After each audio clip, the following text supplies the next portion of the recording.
sky. Kind of ironic because the sky's not that blue, you know, according to last week.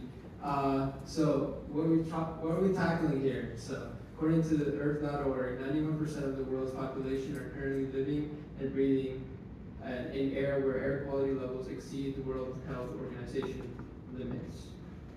So Congress has tasked us with special force creating technology solutions that we can continuously monitor and alert the government officials and citizens, but pollution limits become an extreme public health concern for citizens. So as you know, New York City wasn't ready when this whole thing happened.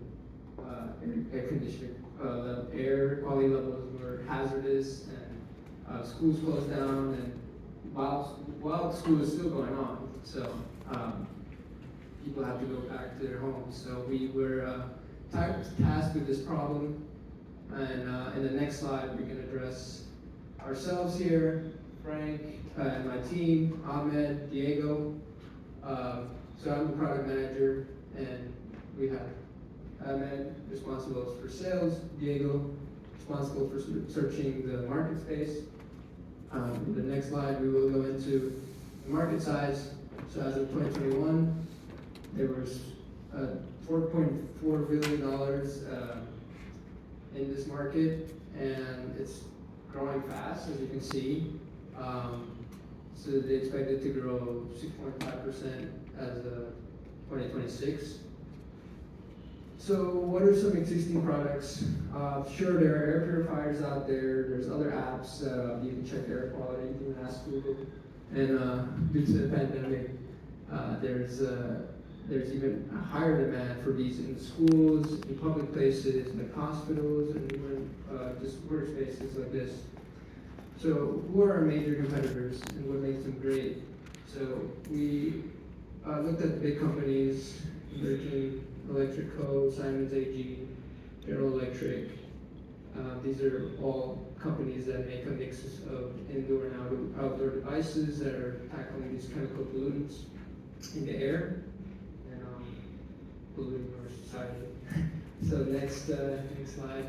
So we asked ourselves these questions, and also we want to keep it open for the community here when we ask these questions. In what ways we can empower people to make informed decisions, when to limit outdoor activity, use alternatives to increasing the carbon footprint. Do you like to be informed on the weather? If so, in what ways do you get your info about the climate? So you're learning about what are people doing in order to learn about the climate, and what is their like daily routine, and they even care about climate. And yes, next slide would we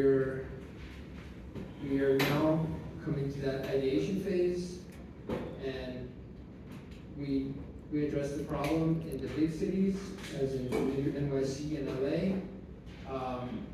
That there's lack of monitoring and proactive measures by the government when it comes to air quality, and so we came up with a possible solutions at first, like just text alerts, artificial intelligence reports, an app, and final product solutions.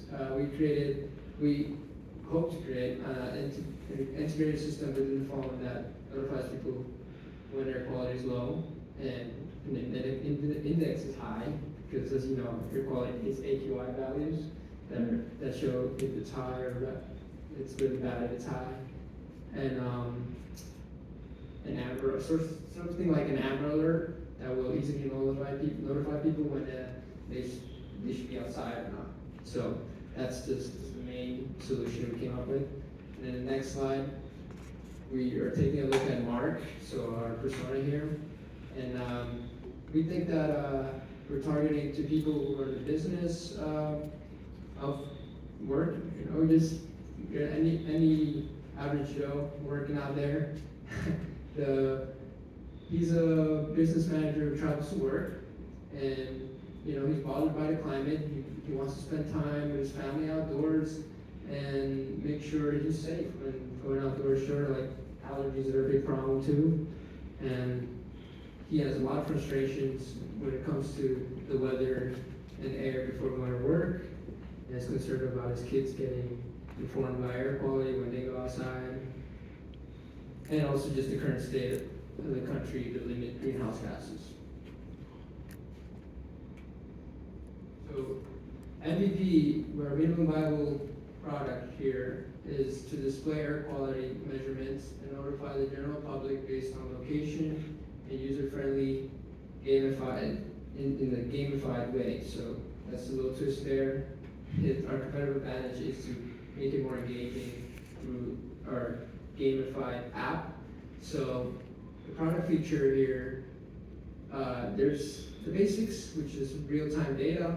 We would gather all the data around New York City on different AQI values from all different boroughs, and we'll keep this information private, but also ask you and inform you whether we're sharing this information. So let's get into it. The key MVP feature, introducing the Air Quality Index guessing game, a fun and interactive way to learn about the air quality and its impact on health. Based on the popular game GeoGuessr, if you guys seen it, you go around, you get to find the index of the air quality around the city, and you can score points by reporting that. And we're trying to enhance user engagement by providing this fun and interactive way, as well as in showing how you can impact other people's health by sharing. Next slide. So yes, these are two competitors that we narrowed down to, which is AirNow and Breezometer. They're the leading competitors in terms of AQI, like readings, accuracy, and Breezometer is a paid subscription that you can get to learn about air quality and have like a little device to know the air quality in your own home.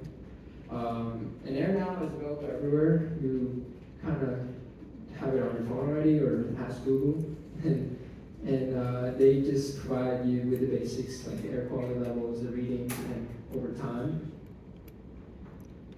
In the next slide, we're going to address what we did about these competitors, because we found out there's some features that they don't offer and that we offer in our own app. So if you click on that spreadsheet,